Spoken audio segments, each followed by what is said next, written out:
Today the sun shines so kindly, its rays dancing on the surface of the water that inundates the rice fields. The morning air feels fresh, and the wind blows gently carrying the distinctive scent of wet soil, a scent that can only be found in the midst of newly planted rice fields. In the midst of that peaceful silence, I step into my rice field, a place that I just planted a few days ago. There is a special pride in seeing the rows of rice seedlings starting to straighten themselves, as if welcoming the life they will live for the next few months. With an enthusiasm that is hard to describe, I carried a small bucket ready to start hunting snails. It was not just a job, but there was a sense of joy that surged from within my chest. Looking for snails was not just about taking care of plants, but also a part of everyday life that was one with nature. Every time I found a snail hiding in the mud, there was a certain satisfaction, as if I had won a small battle for the future of the young rice fields.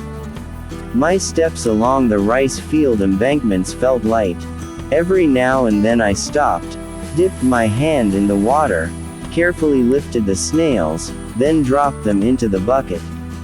The splashes of water wet my pants and legs, but I didn't care. That was part of the pleasure that could only be felt when in direct contact with the soil itself. In the midst of the silence, I could hear the sound of small birds singing, as if celebrating this beautiful morning with me. Seeing my rice field slowly coming to life, with small plants neatly lined up and water flowing quietly between the plots, there is a happiness that cannot be replaced by anything. Today, I feel truly alive. In the middle of the mud, under the sunlight, with a bucket full of snails as the result of this morning's work, everything feels perfect. Not only because this rice field is mine, but because every drop of sweat and time I spend here carries such a deep meaning. I smiled to myself, letting the wind caress my face. Today is a good day. A day full of silent laughter, laughter that can only be felt by a soul that loves nature, the land, and the life that grows slowly in it. My footsteps tread softly on the soft mud, warmed by the touch of the morning sun that has shone brightly since dawn. It feels like walking on a pillow of earth, soft and welcoming every step I take with a gentle whisper from nature. I walk along the rice field embankment slowly, being careful not to damage my very young rice plants, which I planted with great hope. The morning wind blows softly, carrying the fresh scent of wet grass and clear rice field water. The sound of trickling water flowing in a small ditch accompanies my steps like a natural melody that I can only hear when I am truly present in the middle of this expanse. Between the rows of small, light green rice, I bend down, my eyes vigilantly tracing the surface of the mud, looking for snails that infiltrate silently, threatening the growth of my rice plants that have just begun their life.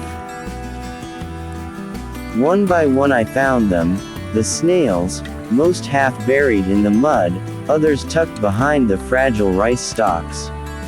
My hands deftly picked them up, moving them from the mud into the bucket that was starting to fill. Every time I heard a pluck sound as a snail fell to the bottom of the bucket, my heart felt lighter.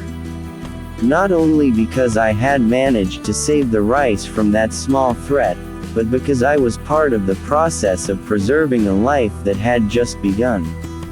There was a simple, yet profound joy as I moved among the tiny plants. It felt like caring for my own children, full of love, hope, and care. Every now and then I paused, looking around. The expanse of rice fields stretched wide under a nearly cloudless blue sky. In the distance, a small hill looked like a shield, and the sounds of nature, from crickets, birds, to the rustle of the wind, all blended in a soothing harmony. The bucket I brought is now almost full of snails I have hunted. They wriggle slowly in the water I have sprinkled a little bit earlier to keep them fresh. Every time I see the contents increase, my heart feels satisfied. Not only because today's catch is quite a lot, but also because I know these snails will not be wasted.